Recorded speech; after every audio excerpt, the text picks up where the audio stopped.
बिस्मिल्लाहिर्रहमानिर्रहीम। अस्सलाम वालेकुम दोस्तों, मैं फ़हीम अब्बास आपको खुशामदीद कहता हूँ न्यूज़ कैफ़े में और उम्मीद करता हूँ कि आप सब खैरियत से हैं और आज के दिन का एक अच्छा सा आगाज़ भी कर चुके हैं। आज हमने अपने प्रोग्राम को दो हिस्सों में तकसीम किया और प्रोग्राम के पहले हिस्से में हम बात करेंगे इस साल के हवाले से, सन 2021 जो कल उसका आखिरी दिन होगा और हमने पूरा साल गुजार दिया है, तो आज हम अपने प्रोग्राम में इसी हवाले से बात करेंगे कि हमने क्या खोया है, क्या पाया है। हम नाराज़ ज़रूर हैं, हम परेशान ज़रूर हैं, क्योंकि एक मुश्किल, एक कठिन वक्त से हम गुज़र के यहाँ तक पहुँचे हैं। मगर 2021 में अगर मैं देखूँ तो मुझे जो सबसे अच्छी चीज़ नज़र आती है वो ये नज़र आती है कि 2021 में हमने कोविड का इलाज जो है वो हमें वैक्सीन की शक्ल में हमें मिला और पूरी दुनिया ने जो है वो इस बीमारी से निपटने का बंदोबस्त किया। फिर उसके बाद पूरी दुनिया वापस पहले की तरह बहाल हुई। ठीक है, ये भी 2021 का ही कमाल है। 2021 में पाकिस्तान ने क्या क्या किया, पाकिस्तान में क्या तरक्की हुई, पाकिस्तान की पोजीशन जो है वो कहाँ पे बेहतर हुई, इस हवाले से हम बात करेंगे। कहाँ कहाँ हमने गलतियाँ की जो 2022 में हमें नहीं करनी है, इस हवाले से बात करेंगे। आज हम सियासी जो वाबस्तगी रही पूरे एक साल में और इससे पहले और आइंदा क्या होगा, इस हवाले से बात करेंगे। मेरे साथ स्टूडियो में मौजूद हैं एक जर्नलिस्ट फहमीदा यूसुफी साहिबा। आपको खुश आमदीद, अस्सलाम वालेकुम, कैसी हैं आप? ज़बरदस्त, अल्हम्दुलिल्लाह। 2021 पाकिस्तान के लिए कैसा रहा? 2021 पाकिस्तान के लिए मिला जुला रहा है और अगर देखा जाए तो पाकिस्तान क्योंकि अच्छी बातें हमें आज करना चाहिए, साल का कल आखिरी दिन है, तो पाकिस्तान के लिए ओवरऑल बहुत सारी अच्छी खबरें भी आई हैं। ऐसा नहीं है कि सिर्फ बुरी ही खबरें आती रहीं, सिर्फ महंगाई, गैस लोड शेडिंग और यही सब रहा। पाकिस्तान का जो कोविड की जैसे आपने बात की है, तो पाकिस्तान ने जिस तरह से कोविड को सर्वाइव किया है और जिस तरह पाकिस्तान में कोविड वैक्सीनेशन एनसीओसी ने प्रॉपरली करवाई है और जिस तरह से एक उनका प्रॉपर सेटअप रहा है, तो ये भी एक बहुत अचीवमेंट है, बहुत अचीवमेंट है पाकिस्तान की, कि पाकिस्तान का जो स्मार्ट लॉकडाउन की जो स्ट्रेटजी थी वो पूरे ओवरऑल दुनिया में उसको अप्रिशिएट किया गया। उसके अलावा पाकिस्तान ने अभी जो OIC पाकिस्तान में का जो गैर मामूली इजलास बुलाया और तमाम दुनिया के की नज़रें उसके ऊपर लगी हुई थी और 40 से ज़्यादा कंट्री के यहाँ मौजूद रहे, तो वो एक बहुत बड़ा वो है। अफ़गानिस्तान के लिए पाकिस्तान ने जिस तरह से आवाज़ उठाई है और पाकिस्तान को जिस तरह से पाकिस्तान उसको कर रहा है, दूसरी जानिब पाकिस्तान ने जो कश्मीर का इशू है उसको जिस तरह ओवरऑल दोबारा दुनिया के सामने रखा है, इंडिया के जो पाकिस्तान के ख़िलाफ़ प्रोपेगेंडाज हैं पाकिस्तान ने सबूत के साथ दुनिया के सामने वो रखे हैं। तो पाकिस्तान की ओवरऑल जो एक खारजा पॉलिसी रही है, पाकिस्तान ने एक एग्रेसिव जो स्टैंड लिया है और बहुत सारी जगहों पे जो पाकिस्तान ने ये स्टैंड लिया है अपना, तो वो बहुत एक पॉजिटिव है। पॉजिटिव। अच्छा फहमीदा जी, मुझे बताइए कि माली एतबार से पाकिस्तान ने कोई तरक्की की है या हम खसारे और नुकसान की जानिब गए हैं, हमारी पोजीशन बेहतर हुई है या ख़राब हुई है, इस बारे में आपकी क्या राय है? देखें, ये तो क्योंकि पूरी दुनिया कोविड से लड़ी है, तो ओवरऑल ही पूरी दुनिया में क्या कहते हैं, एक इन्फ्लेशन का जो कहना चाहिए इस वक्त एक जो वेव है वो मौजूद है, राइट? ये ऐसा नहीं है कि ये सिर्फ पाकिस्तान का प्रॉब्लम या ये सब कॉन्टिनेंट का प्रॉब्लम है या थर्ड वर्ल्ड का प्रॉब्लम है, ये एक ओवरऑल जो है वो वेव है और पाकिस्तान इससे सर्वाइव करेगा। ये जाएगी जनवरी तक, ये राइस पे अपने मज़ीद जाएगी, लेकिन उसके बाद जो है वो जो एनालिस्ट हैं उनका मानना ये है कि पाकिस्तान स्टेबिलिटी की, क्योंकि देखिए बहुत सारे फैक्टर्स इन्वॉल्व होते हैं इन्फ्लेशन के अंदर या इसके अंदर, लेकिन पाकिस्तान के लिए एक बहुत अच्छी बात ये है कि जो पाकिस्तान के हमारे जो बैरून मुल्क पाकिस्तानी हैं उन्होंने जो पाकिस्तान में पैसे हमें Remittances भेजेंगे, जो जी, भेजे जी। हैं, तो वो बहुत इंक्रीज पाकिस्तान ने किया है। पाकिस्तान का जो एक्सपोर्ट है उसमें जो है हमें काबिल कदर, ठीक है पेट्रोल की कीमतों में बहुत इजाफा हमने देखा है, 36% तक इजाफा गया, लेकिन जो पाकिस्तान की एक्सपोर्ट है उसकी तरफ अगर आप देखें तो काफ़ी बेहतर हुआ है। पाकिस्तान की जो स्मॉल इंडस्ट्रीज़ हैं, जो इमरान खान का जो उनका कामयाब जवान प्रोग्राम की तरफ है, तो कुछ चीज़ों के कहना चाहिए कि वो उसके इफ़ेक्ट्स हमें इंशाल्लाह 2022 में आई थिंक मार्च के बाद दिखना शुरू होंगे। जी अच्छा, मैंने ये देखा है कि पाकिस्तान से बाहर किसी अगर कोई यूके में आपका कोई जानने वाला है या जर्मनी में है, यूएस में है, तो वो भी अपनी अपनी हुकूमतों मतलब गवर्नमेंट्स के से ना वो तंग और उकताए हुए नजर आ रहे, नाराज नजर आ रहे हैं। तो वहाँ हालांकि कंपैरेटिवली वो बड़े मजबूत मुल्क हैं, वो मतलब बड़े ममालिक हैं, मगर उनके अवाम भी कहीं ना कहीं जो है वो नाराज हैं अपनी हुकूमत से कि यार इन्होंने गलत फैसले लिए हैं ये। तो हमारे यहाँ जरा ये चीज़ ज़्यादा खुल के और सामने होती है। आपको नहीं लगता कि ये सिर्फ पाकिस्तान का मसला नहीं है, दुनिया भर में लोग नाराज हैं अपने अपने हुक्मरानों से? एग्जैक्टली वही तो मैं कह रही हूँ ना, क्योंकि देखें एक आपने जैसे कहा और जैसे हम सब ने 2020 में कोविड से जो है वो सफ़र किया, और पाकिस्तान की तो ये सिचुएशन बहुत बहुत बेहतर रही है ओवरऑल।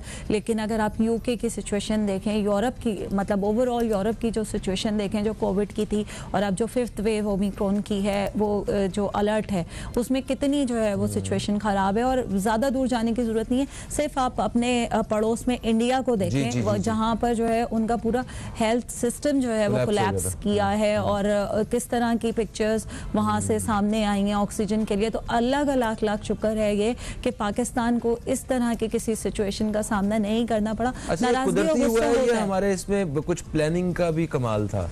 नहीं, पाकिस्तान की प्लानिंग थी ये है। अल्लाह का तो ज़ाहिर करम ज़ाहिर है कि होता ही है, लेकिन पाकिस्तान की प्लानिंग जो है वो ऐप्ट थी। पाकिस्तान ने जो ये स्मार्ट लॉकडाउन की जो पॉलिसी एम्प्लॉय की है, और कंप्लीट और जो माइक्रो लॉकडाउन और मैक्रो लॉकडाउन पे गए हैं पाकिस्तान, क्योंकि हम अफोर्ड नहीं कर सकते ना, हमारी इकोनॉमी तो अफोर्ड नहीं कर सकती कंप्लीट लॉकडाउन। तो वो स्ट्रेटजी जो है पाकिस्तान के हक में उसने वर्क किया है। और ओवरऑल अगर आप देखा जाए तो जो ये हेल्थ कार्ड है उसने भी पाकिस्तान मतलब जो पाकिस्तान की जो अवाम है उसको कहीं ना कहीं थोड़ा बहुत रिलीफ तो भारल जो है वो दिया है। तो पाकिस्तान के लिए कुछ अच्छी खबरें भारल है, और जाहिर है कि पाकिस्तान के डिफेंस जो है वहाँ से तो हमारे पास अच्छी ही खबरें आई हैं सारी। जी हाँ, उस पर हमें शुक्र अल्हम्दुलिल्लाह, हमें पूरा एतमाद भी है, उस इदारे पे भी भरोसा है। जी बिल्कुल।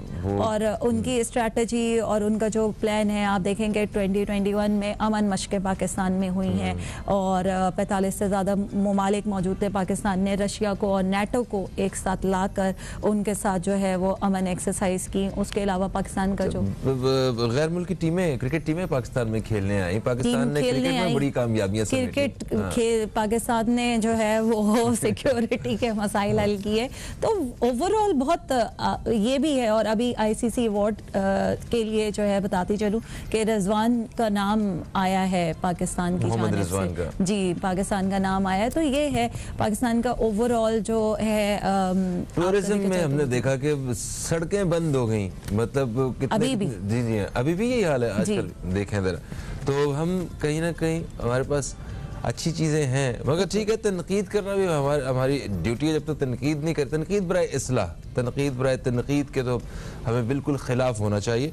तो एक वक्फे की तरफ बढ़ रहे हैं, वक्फे से वापस आते हैं तो कुछ उन चीज़ों में बात करेंगे जो हमने खोई है। कहीं मत जाइए, न्यूज़ कैफ़े देखते रहिए, अब तक देखते रहिए।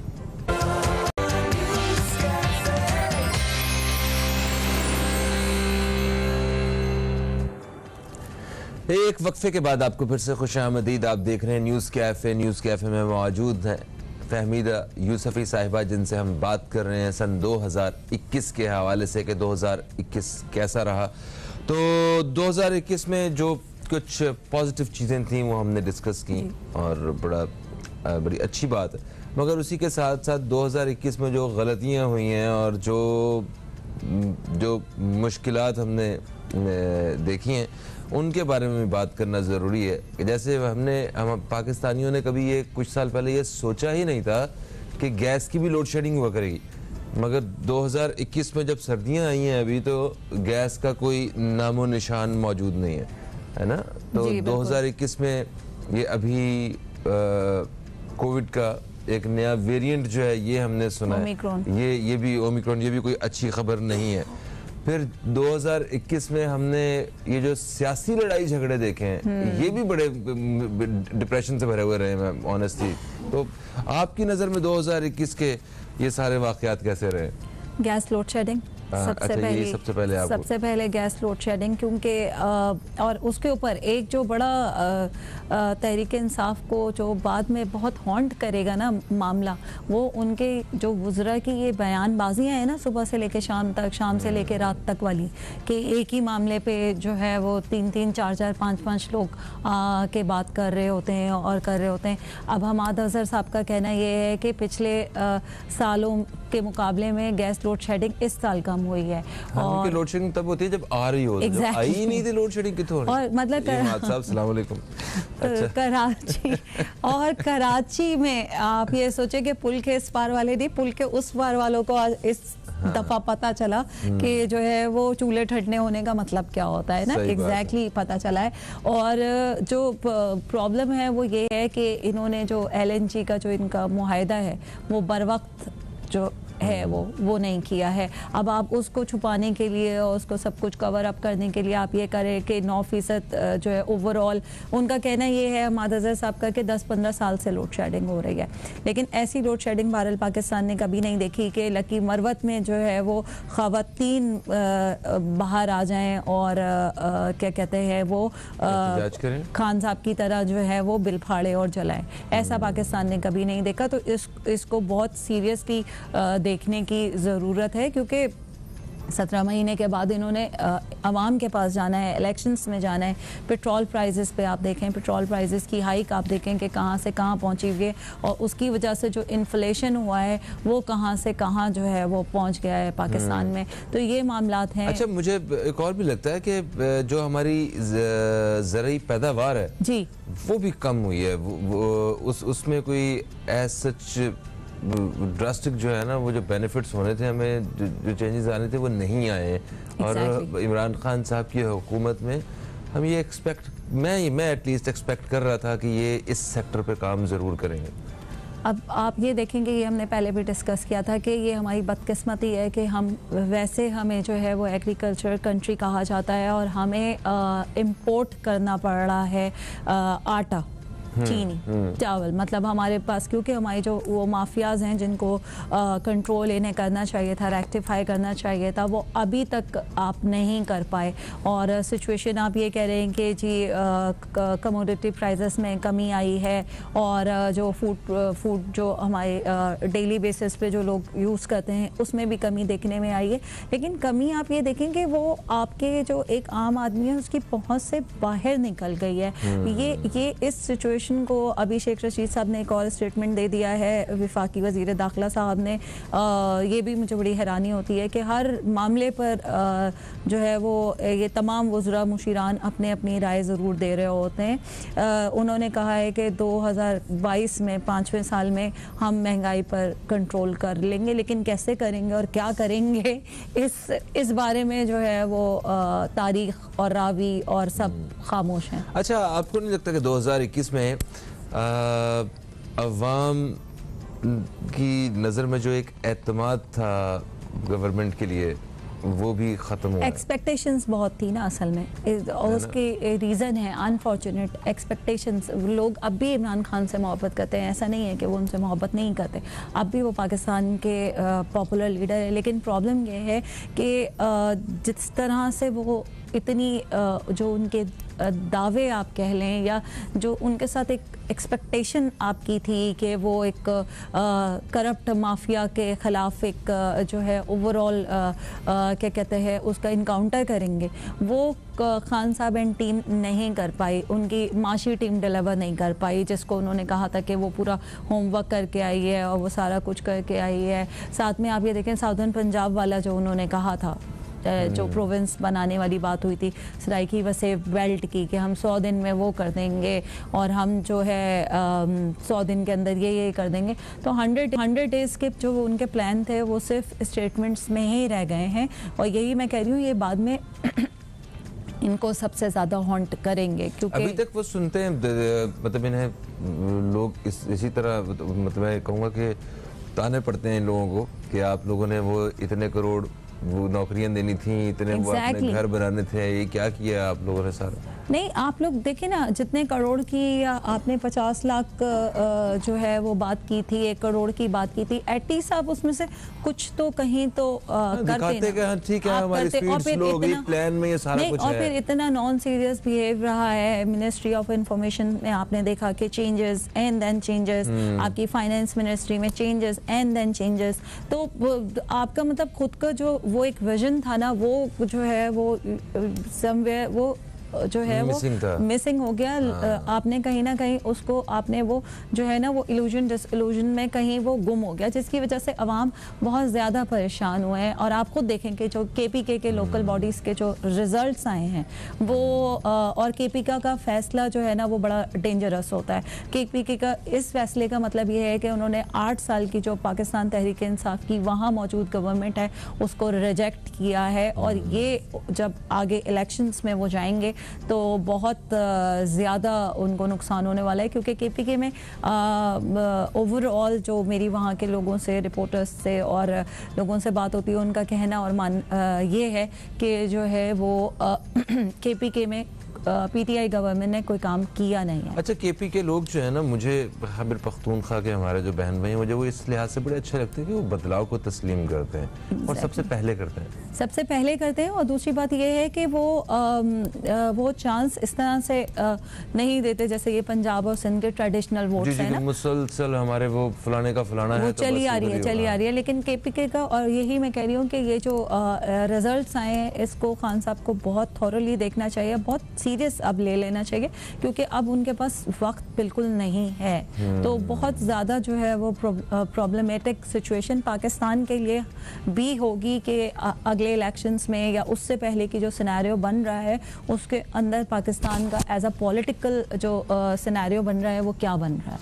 अच्छा, 2022 में इन्होंने कोई राह हमवार की है जिससे इनको कुछ आगे फ़ायदा हो सके? ये तो अब देखना पड़ेगा, क्योंकि मुस्लिम लीग नवाज का पंजाब में आपको पता है कि एक बहुत उनका ग्रेट होल्ड है, और जितने बाई इलेक्शंस हुए हैं उसमें शायद एक आधी है जिसके अंदर तहरीक इंसाफ ने कामयाबी, ये भी बहुत इंटरेस्टिंग वैसे है तहरीक इंसाफ के लिए, हर चीज़ ही बहुत इंटरेस्टिंग वैसे ओवरऑल हुई है इन 4 सालों में, कि जो वहाँ पर वो किस तरह करेंगे, क्योंकि उस्मान बुज़दार की जो परफॉर्मेंस है उसका कंपैरिजन जब शहबाज शरीफ साहब के साथ किया जाता है तो हमारे पास माइनस में ही आ रहा होता है, प्लस में कुछ नहीं आ रहा होता। तो वहाँ पे भी देखना पड़ेगा, और मुझे लग रहा है कि बहुत टफ होने जा रहा है तहरीक इंसाफ के लिए, बहुत ज़्यादा चैलेंजिंग है, बहुत ज़्यादा। बिल्कुल ठीक है। थैंक यू सो मच, आप तशरीफ लाई फहमीदा जी। हमने इस हवाले से बात की, सिर्फ अच्छा गुमान कर सकते हैं हम लोग के वो खुदा करे कि पाकिस्तान के हक में जो है वो सारे फैसले आए हमारे हुक्मरानों के, हमारे बड़ों के, जानबूझ के तो पाकिस्तान के ख़िलाफ़ मेरा नहीं ख्याल कोई ऐसा फैसला करेगा इससे पाकिस्तानियों को या पाकिस्तान को नुकसान पहुँचे। और अगर ऐसे लोग मौजूद हैं जो आम लोगों का हक मार रहे हैं या इनके साथ ज़्यादती कर रहे हैं, तो उनका गिरेबान पकड़ने वाली कोई हुकूमत ज़रूर आनी चाहिए जो वाकई बाइख्तियार हो, ताकतवर हो और गरीब की नुमाइंदगी करे। थैंक यू सो मच, आप तशरीफ लाएँ। एक वक्फे की तरफ बढ़ेंगे, हम वक्फे से वापस आएंगे तो हमारे साथ होंगे जनाब हज़रत मौलाना बशीर फ़ारूक क़ादरी साहब, जिनसे बात होगी इस्तिखारा, रूहानी और शरई रहनुमाई के हवाले से। कहीं मत जाइए, न्यूज़ कैफ़े देखते रहिए, अब तक देखते रहिए।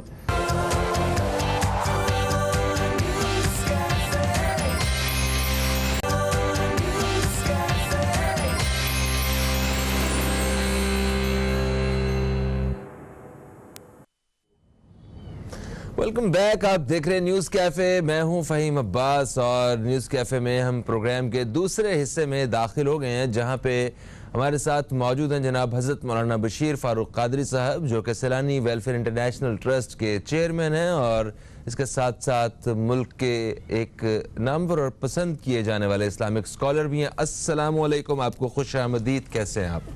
वालेकुम सलाम व रहमतुल्लाहि व बरकातुहू। माशाअल्लाह, अल्हम्दुलिल्लाह रब्बिल आलमीन अला कुल्ली हाल। माशाअल्लाह। बशीर साहब, तबीयत ठीक है आपकी? माशाअल्लाह, अल्हम्दुलिल्लाह। सर्दी का मौसम एंजॉय कर रहे हैं? माशाअल्लाह। शुक्र। अच्छा, 2021 अपने अख्ताम की तरफ आ गया। हमने वक्फे से पहले भी बात की, हमने क्या खोया क्या पाया।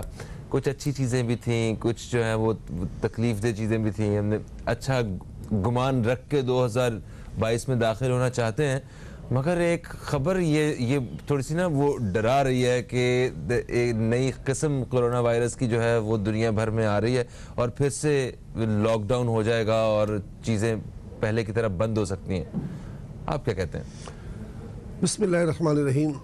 अल्लाह ताला की सच्ची किताब कुरान पाक जो सरचश्मा हिदायत है, बेशक उसने खोल के बता दिया कि ये यहूद व नसारा तुम्हारे नहीं हो सकते, ये तुम्हारे दुश्मन हैं। हम बड़े बेवकूफ़ लोग हैं, चाहे पाकिस्तान का मुसलमान हो या हुक्मरान हो या दुनिया भर के हुक्मरान हो। हम बदकिस्मती से इनकी बातों की डिक्टेशन बहुत लेते हैं। कल से फिर वो ये शुरू हो गया कि अब हरमैन तैयबा में भी दोबारा फासला शुरू कर दिया जाएगा। अखबारात को न जाने क्या मिलता है कि वो डराते रहते हैं। अगर पूरे पाकिस्तान के 23 करोड़ आवाम के अंदर अगर 2 अफराद बेचारे चले गए दुनिया से, तो आखिर इनको क्या मिलता है कि इतना डरा रहे हैं। फरवरी में लहर आ जाएगी। कुछ इस्लाम पढ़ लो, इस्लाम पढ़ लो ए अखबार के मालकान और मीडिया वालों को, इस्लाम पढ़ लो। इस्लाम मुसलमानों को खुशखबरी सुनाने के लिए पैदा हुआ है। तुम सिर्फ डराने पर तुले हुए हो।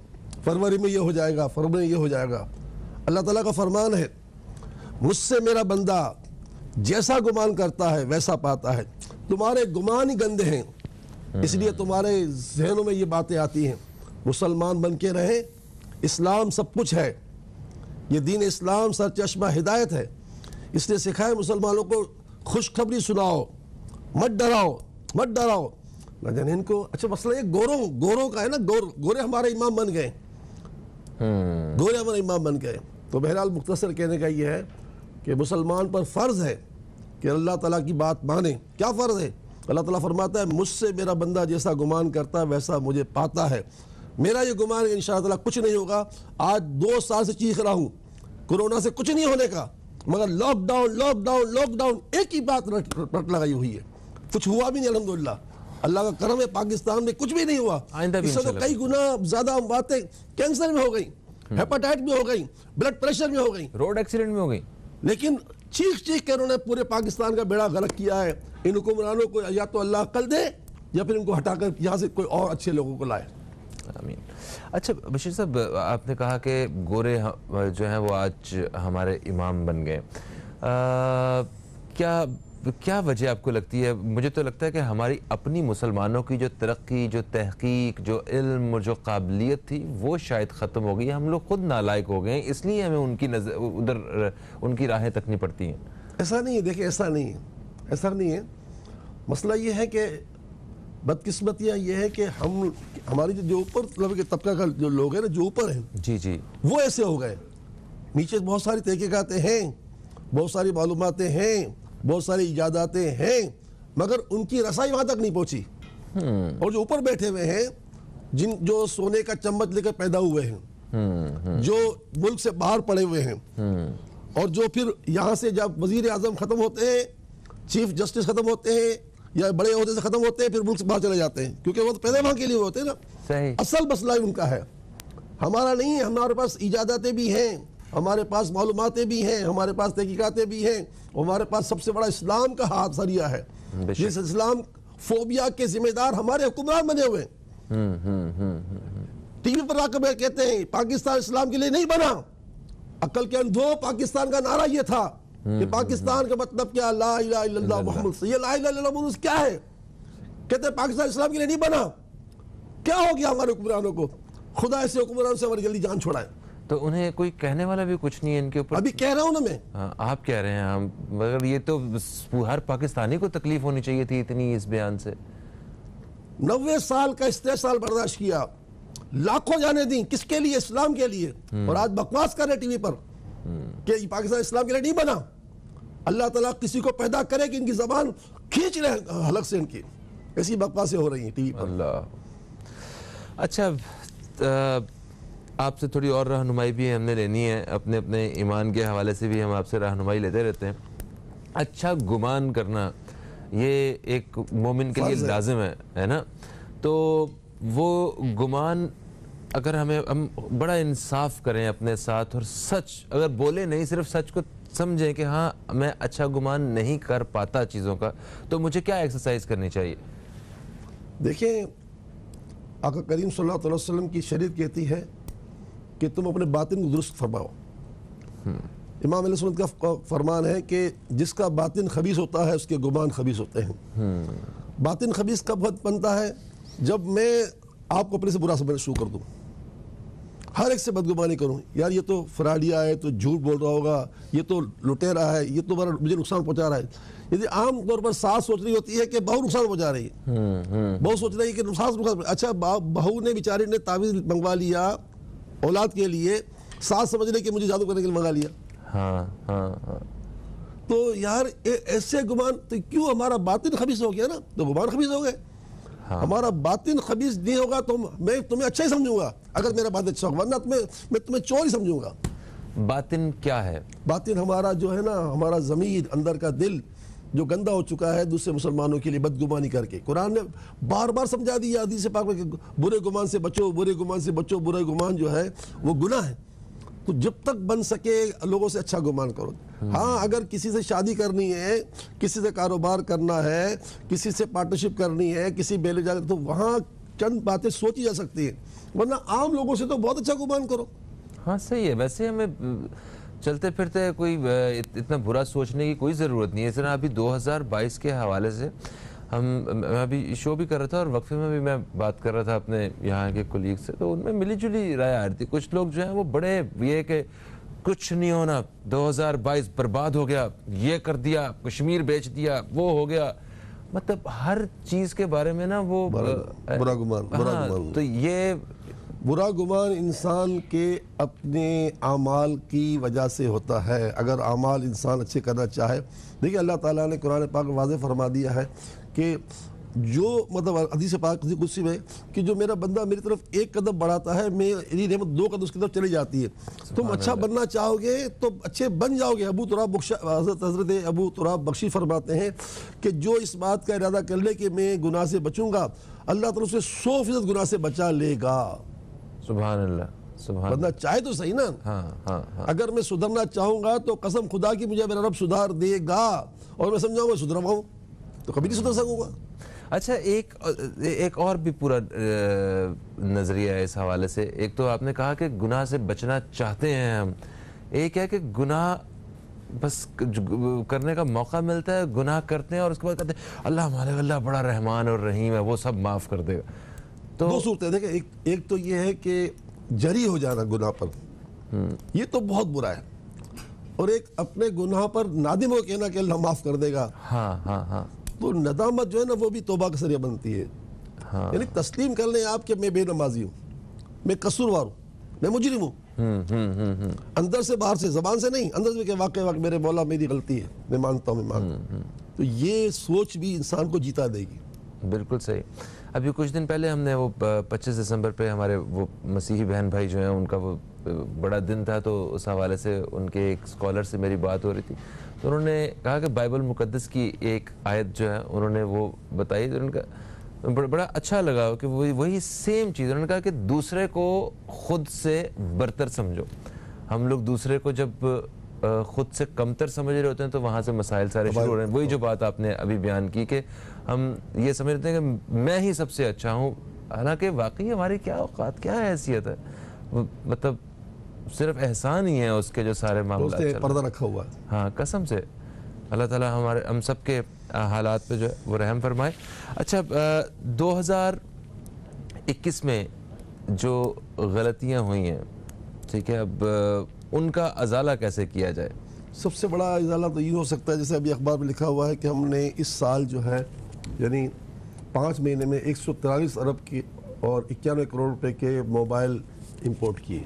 मेरे प्यारे भाई, ये जो इंपोर्ट हो रहा है, ये मोबाइल जो मंगाए गए तकरीबन 150 अरब रुपए के, इसके बगैर गुजारा हो सकता था ना। और हम क्यों ना पाकिस्तान में सनत लगाएं? हम तो एक ही बात कहते हैं, बस सनतें लगाओ, सनतें लगाओ। भाई क्या आप 1 अरब का मुल्क है, कौन बराबर में भारत, वो कितना इंपोर्ट कर रहा है मोबाइल, देखो सोच लो।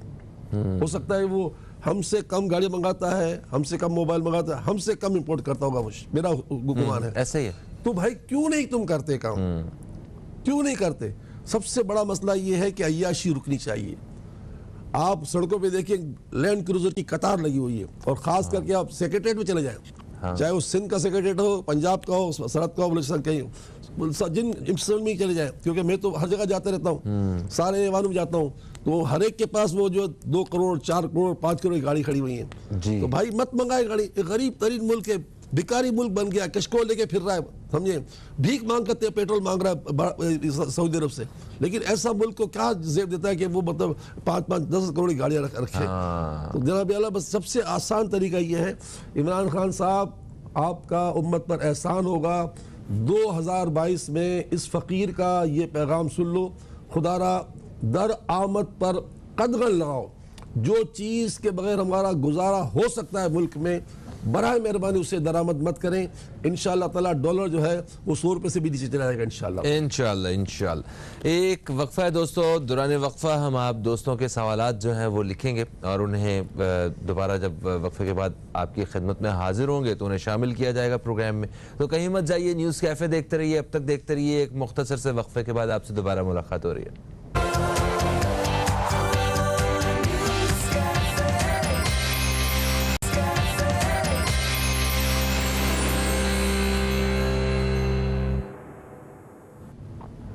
Welcome back. आप देख रहे हैं न्यूज़ कैफ़े, मैं हूं फ़हीम अब्बास, और न्यूज़ कैफ़े में आप दोस्तों के सवालात जो हैं वो हमने शामिल कर लिए, और उनको बशीर साहब के सामने रखते हैं और देखते हैं कि इस्तिखारा की रोशनी में और रूहानी शरई रहनुमाई की रोशनी में क्या उनके जवाबात आते हैं।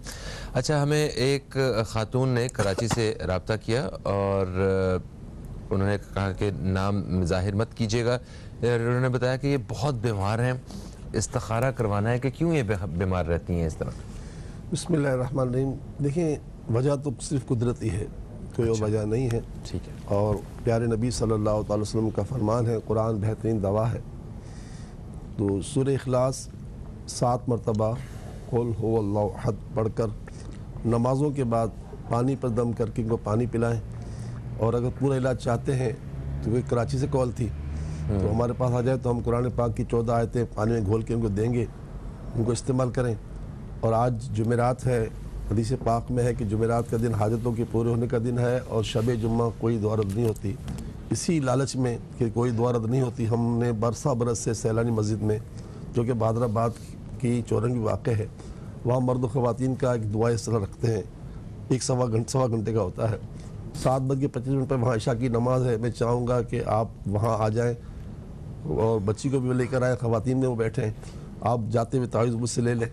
और दूसरी बात यह है कि पूरी दुनिया के लोगों से मुल्तमिस हूँ कि आप ज़रूर 7:45 बजे अपने हमारा फेसबुक पेज खोल दें, और हमारे फेसबुक पर हमारे साथ लाइव आ जाएँ, और अल्हम्दुलिल्लाह रब्बिल आलमीन 900 तक हमारे साथ रहें इज्तिमाई दुआ में, क्योंकि अमेरिका तक लोग माशाल्लाह इसको सुनते हैं। तो इस तरह जुमेरात की रात की बरकतें हासिल हो जाएंगी।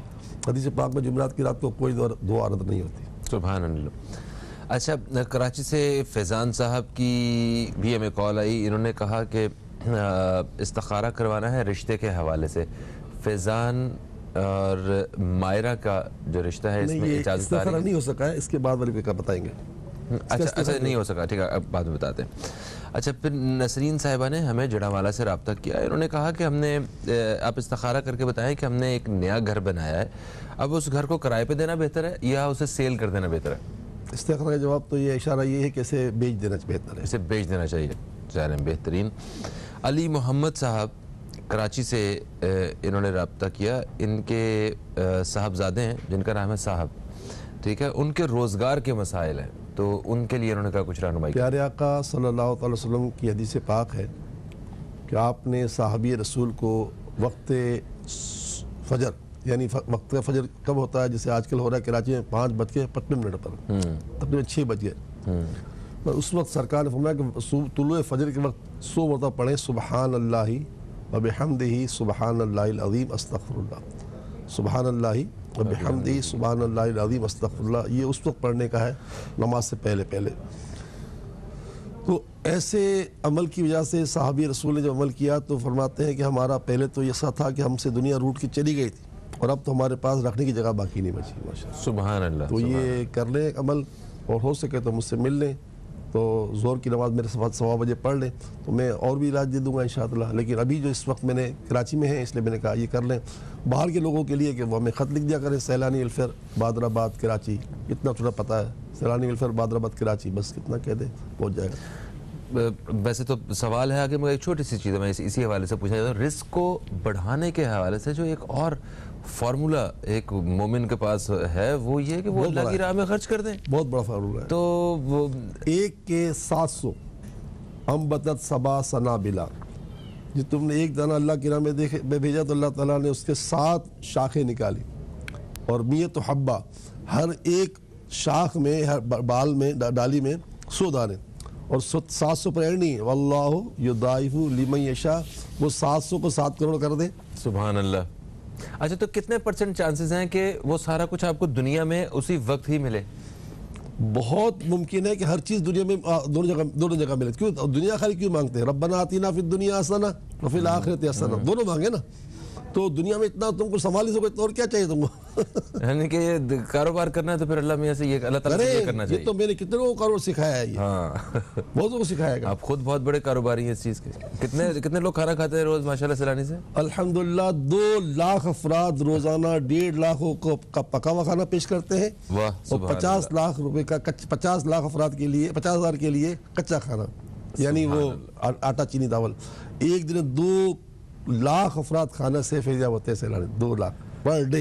कोई आकर से हिसाब मांग ले। बशीर साहब, ये शुरू कहाँ से हुआ था? कितने लोगों के खाने से शुरू हुआ था? 350 रुपए से। 350 रुपए से 2000 में मैंने पकवाया था। आज हमारा खाना जो है वो 1.5 करोड़ रुपए का, 1.5 करोड़ का रोज का हो गया, 1.5 करोड़ का पर डे। सुभान अल्लाह। मुझसे हिसाब कोई भी ले ले। दुनिया के 5 बड़े इदारे हैं ऑडिट के, उसमें एक है ग्रांट थॉर्नटन, वो पर ऑडिट करता है। वाह सुभान अल्लाह। वर्ल्ड के 5 बड़े इदारे हैं, उसमें क्या है ग्रांट थॉर्नटन, वो बड़ा ऑडिट करता है। अब हमसे हिसाब मांगो ना भाई, क्योंकि हमारे अल्लाह की रहमत सच है, सच, और सच तो सच होता है। अल्लाह ताला और ज़्यादा हिम्मत दे आपको। अच्छा जी, आगे बढ़ते हैं। आसिया साहिबा ने हमें भूरे वाला से रब्ता किया। इन्होंने कहा कि इनके पेट में रसौली है और इस्तिखारा करके बताएं कि ये ठीक हो जाएगी, और वजीफ़ा वगैरह बताएं इसके ठीक होने का। आमतौर पे तो रसौली का ऑपरेशन ही होता है, लेकिन अल्लाह चाहे तो सब कुछ कर सकता है। इन्नल्लाह अला कुल्लि शैइन कदीर, इन्नका फ़ाअलु लिमा युरीद, इन्नमा अमरुहु इज़ा अरादा शैइन अन यक़ूला लहु कुन फ़यकुन। वो सब कुछ कर सकता है बेशक। बहरहाल ये कि वजीफ़ा ये है कि अगर उससे बचना है, अल्लाह करे ऑपरेशन ना हो तो मुमकिन, ये भी मुमकिन है। डॉक्टर हो सकता है मेरी बात को रद्द कर दें कि ये कैसी बातें करते हो, लेकिन हम तो मुसलमान हैं, आप भी मुसलमान हैं, कोई बात नहीं, थोड़ी बात मान लें, हम भी तो आपकी बात मानते हैं। बिल्कुल सही है। बिस्मिल्लाहिर्रहमानिर्रहीम या सलामो, बिस्मिल्लाहिर्रहमानिर्रहीम या सलामो, बिस्मिल्लाहिर्रहमानिर्रहीम या सलामो। हर नमाज के बाद 111 मरतबा पढ़कर चंद घूंट पानी में दम करके पानी पी लें, अल्लाह चाहेगा तो सब कुछ हो जाएगा इंशाअल्लाह। अच्छा जी, फिर हमें हुमैरा साहिबा रब्ता करती हैं कराची से। इन्होंने कहा कि इनके भाई हैं रिजवान, बड़ा गुस्सा करते हैं, उन्हें बहुत ज़्यादा गुस्सा आता है। और अभी हम वक्फे में ये बात कर रहे थे कि ये हमें इस तरह के जब भी भाइयों के गुस्से के सवालात आते हैं ना, तो ये या तो एक बहन परेशान हो रही होती है या माँ परेशान हो रही थी कि बड़ा गुस्सा करता है, बहुत गुस्से वाला है हमारा बेटा या हमारा भाई। और जो किसी की बीवी है वो भी किसी की तो बहन होती है। हाँ, ये भी है। बहरहाल ये कि या हमीदो या हमीदो या हमीद 90 मरतबा पढ़कर जो है पानी पर दम करके इसको दिन में 2-4 मरतबा पिला दें। मुझे उम्मीद है कि इंशाअल्लाह जो है ना इस नाम का नूर क्यों। इसके माने क्या होते हैं? तारीफ़ की हुई ज़ात। हमीद के माने तारीफ़ की हुई ज़ात। तो बंदा ऐसा हो जाता है लोग कहते हैं वाकई अच्छा आदमी है। अच्छा, या हमीदो, एक दफ़ा फिर से सारा या हमीदो या हमीदो या अल्लाह का ये नाम 90 मरतबा पढ़कर, ये मेरे मुर्शिद वाकई फरमाते हैं, और पानी गिलास में दम करके पानी पिलाएं, 2-4 घूंट पिलाएं, और ये दिन में जो हो सके तो 5 मरतबा करेंगे काम, लेकिन एक दो मरतबा भी कर लेंगे तो इंशाल्लाह इंशाल्लाह। अच्छा खुद भी इंसान है ना, ये अमल कर ले।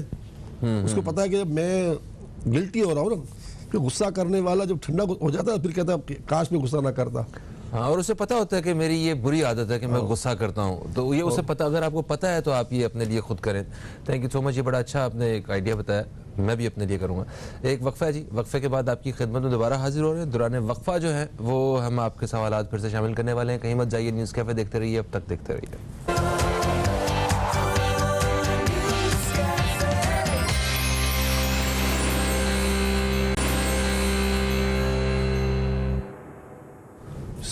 वेलकम बैक, आप देख रहे हैं न्यूज़ कैफ़े। मैं हूं फ़हीम अब्बास और न्यूज़ कैफ़े में हम आप दोस्तों के सवालात जो हैं वो शामिल कर रहे हैं। बशीर फारूकी साहब हमारे साथ स्टूडियो में मौजूद हैं। अच्छा सर, मैं वक्फे से पहले वो एक सवाल जिनका हमने इस्तिखारा नहीं कर पाए थे, फैज़ान साहब ने हमें कराची से रब्ता किया था। उन्होंने पूछा था कि फैज़ान और मायरा का रिश्ता जो है इसका इस्तिखारा करके बताएं, इजाज़त आ रही है? जी, इसका इशारा ये कि बेहतर है। बेहतर है, ठीक है, अल्लाह ताला बेहतर करे।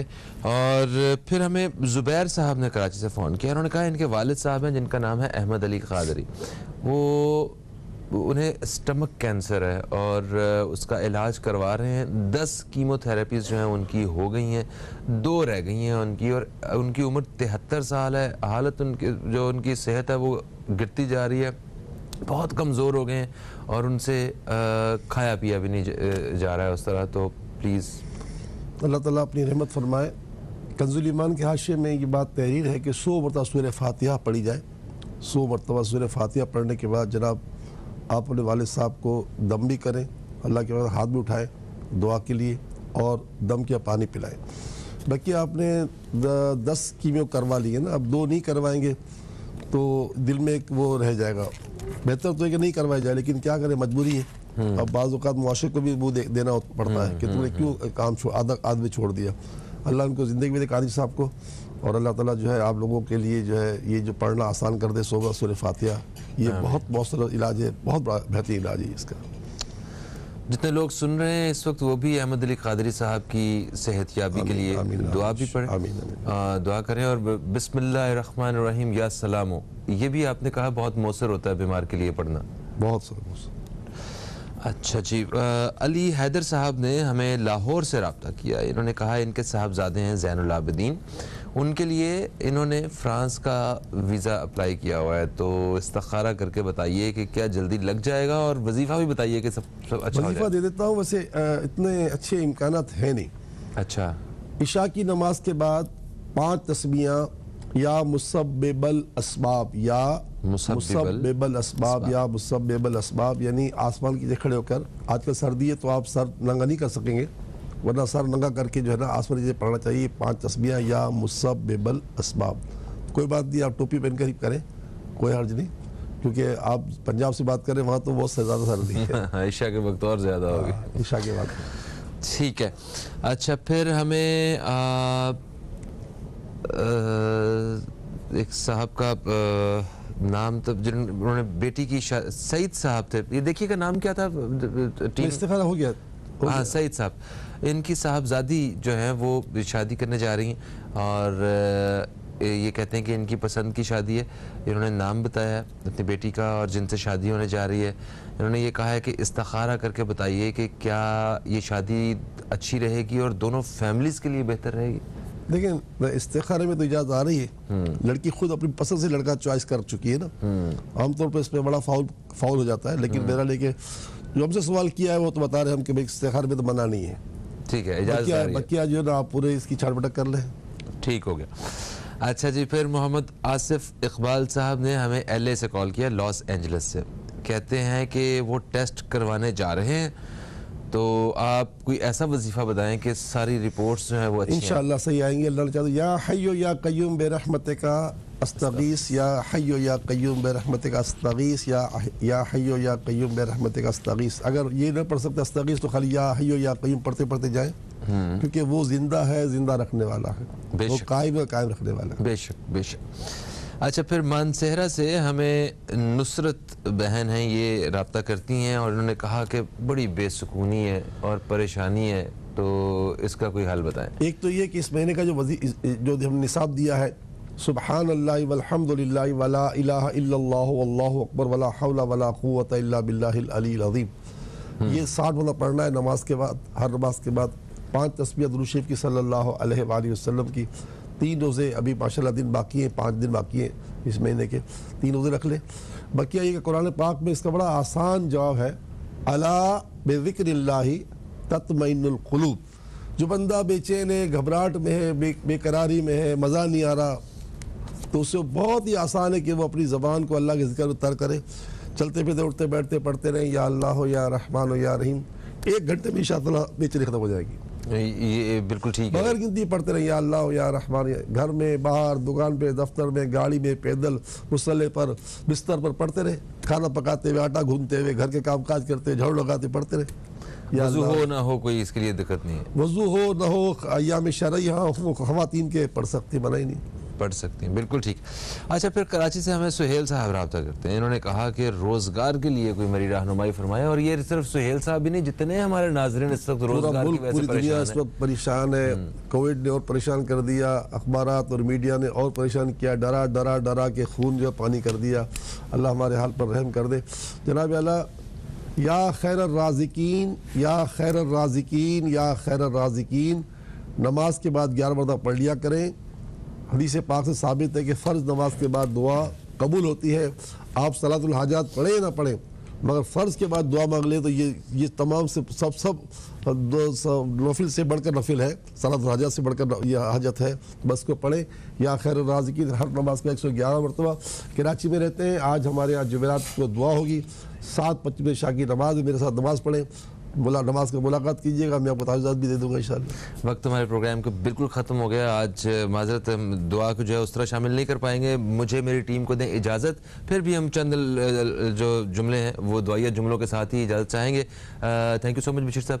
दोस्तों, इंशाल्लाह आपसे कल फिर मुलाकात होगी। कल जिन लोगों के सवालात रह गए वो हम प्रोग्राम में शामिल करेंगे। कल तक के लिए खुदा हाफिज़। पाकिस्तान जिंदाबाद। बिस्मिल्लाहिर्रहमानिर्रहीम, अल्हम्दुलिल्लाहि रब्बिल आलमीन, या अल्लाह या रहमान या रहीम। आज हमसे जितने परेशान हाल लोगों ने रब्ता किया, इनकी, मेरी और पूरी उम्मत की परेशानियाँ दूर फरमा और सारी उम्मत मुस्लिमा को कोरोना और कोविड के इस मुसीबत से छुटकारा अता फरमा। गैब से रोज़ियाँ भी अता फरमा, सेहतें भी अता फरमा, हर शुबे में कामयाबी अता फरमा। औलाद के तलबगारों को औलाद दे, रिश्तों के तलबगारों को रिश्ते दे, रोज़गार के तलबगारों को रोज़गार दे, सुकून के तलबगारों को सुकून अता फरमा। इज़्ज़त, आबरू, जान, माल, ईमान, औलाद की हिफाज़त फरमा। वतन अज़ीज़ पाकिस्तान को सुबह क़यामत तक सलामती अता फरमा। आने वाला साल और आने वाली ज़िंदगी हमारे अमन, आफ़ियत और सलामती के साथ आ जाए। आमीन आमीन आमीन या रब्बल आलमीन। ला इलाहा इल्लल्लाह मुहम्मद रसूलुल्लाह सल्लल्लाहु अलैहि वसल्लम।